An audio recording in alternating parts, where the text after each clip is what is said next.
អូយយោយមនុស្សយូលោកគ្រីពីឡុតដែលជាអ្នករៀបចំចាប់គូនៅស្ថានីយទូរទស្សន៍ហងមាសបានចេញមកធ្វើការដែលឆ្លើយតបយ៉ាងដូចនេះបន្ទាប់ពីកីឡាករសុកធីប្រកាសបើកភ្លើងខៀវចង់លេងជាមួយនឹងកីឡាកររុស្ស៊ីដែលវាយកីឡាករបឺតសង្ឃឹមឲ្យសន្លប់កាលពីថ្មីតើអាចនឹងមានរឿងត្រូវតាមដានជាបន្តបន្ទាប់ទៀតឬក៏យ៉ាងណាចំពោះកីឡាករសុកធីហាកាកានិងកីឡាករលំដាប់ជើងខ្លាំងរុស្ស៊ីដែលមានឈ្មោះថាអាស្លានបេកហើយអាស្លានបេកនេះទីសោតបងប្អូនពិតជាបានដឹងហើយកាលពីថ្ងៃទី15ខែមីនាឆ្នាំ2025កន្លងទៅ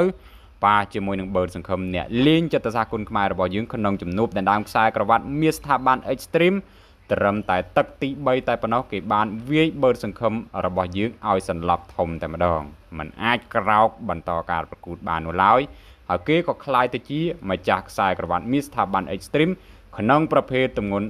59គីឡូក្រាមលេងបែបលក្ខណៈកង់ធំធម្មតាហើយប្រកួត5តឹងអញ្ចឹងជំវិញតើតើជាមួយនឹងគេហៅថា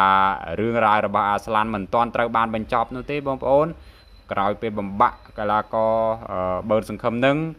មានការដែលលើកឡើងថាចង់ឲ្យប៉ះអ្នកនេះចង់ឲ្យប៉ះអ្នកនោះអ្នកខ្លះថាដាក់កីឡាករពេជ្រអាទិទេពទៅល្អធន់ហើយជាប្រភេទកីឡាបុកដូចគ្នាអ្នកខ្លះថាដាក់ធន់វណ្ណាអ្នកខ្លះថាដាក់ហុងសវណ្ណចាន់សទ្ធីហើយអ្នកខ្លះក៏ថាដាក់សុកធីទៅសុកធីល្អក្បាច់ហើយក៏ធន់ល្អមានផ្លែសម្លាប់អីផ្សេងជាដើមហើយយ៉ាងណាយើងបកមកកាន់តើតើជាមួយនឹងរឿងរ៉ាវថ្មីសម្រាប់កីឡាករសុកធីដែលយោងទៅតាមវីដេអូហ្នឹងគាត់បានបើកភ្លើងខៀវសម្រាប់ការដែលជួបទទួលកីឡាករអាស្លានបេកក្នុងជំនួបគេហៅថាអាចដណ្ដើមខ្សែក្រវ៉ាត់ពីអាស្លានអីចឹងទៅប៉ុន្តែត្រូវការរយៈពេល3ខែគាត់អាចទទួលបានហើយយ៉ាងណាមិញគាត់ក៏បានបញ្ជាក់បន្ថែមទៀតថាក្នុងប្រភេទទម្ងន់59គីឡូគាត់ធ្វើមករៀងតឹងបន្តិចអញ្ចឹងគាត់ស្នើឲ្យសុំលេងរៀងធំអីចឹងទៅហើយគាត់ក៏បានផ្ដាំទៅលោកគ្រីពីឡុតដែលជាអ្នករៀបចំចាប់គូនៅហាងមាសនឹងនៅពេលដែលលោកបានឃើញនៅវីដេអូនេះហើយកុំភ្លេចឆ្លើយតបផងឥឡូវលោកគ្រីពីឡុតបានឆ្លើយតបហើយដោយ share វីដេអូរបស់កីឡាករសុកធីដែលចង់លេងជាមួយនឹងអាស្លាននឹងឯងហើយលោកបានភ្ជាប់មកជាមួយនឹងសំណេរយ៉ាងខ្លីដូចនេះទទួលបាន Extreme ស្វាគមន៍ជានិច្ចអញ្ចឹងអាចនិយាយថាសុកធីបានបើកភ្លើងខៀវទទួលការប្រកួតដែលឡែកអ្នករៀបចំចាប់គូនៅហាងមាសលោកគ្រីពីឡុតក៏អូខេដែរបងប្អូនលោកថាស្វាគមន៍ជានិច្ចមកកាន់សង្វៀន Extreme ចំពោះវត្តមានរបស់កីឡាករសុកធីហៅកាកាដូច្នេះរងចាំបងប្អូន3ខែក្រោយអាស្លានត្រូវដាក់ខ្សែក្រវ៉ាត់មាសExtreme ក្នុងប្រភេទទម្ងន់59គីឡូក្រាមឲ្យដណ្ដើមហើយយើងចាំមើលជាក់ស្ដែងនេះគ្នាតើស្ថានភាពនឹងទៅជាយ៉ាងម៉េចយ៉ាងម៉ាតើសុកធីអាចជាបេក្ខភាពនឹងចូលដណ្ដើមខ្សែក្រវ៉ាត់នេះដែរឬក៏អត់ដោយសារតែមានកីឡាករគុណខ្មែររបស់យើងច្រើនចង់ចូលលេងបងប្អូនដូចជាសាន់គុណខ្មែរអី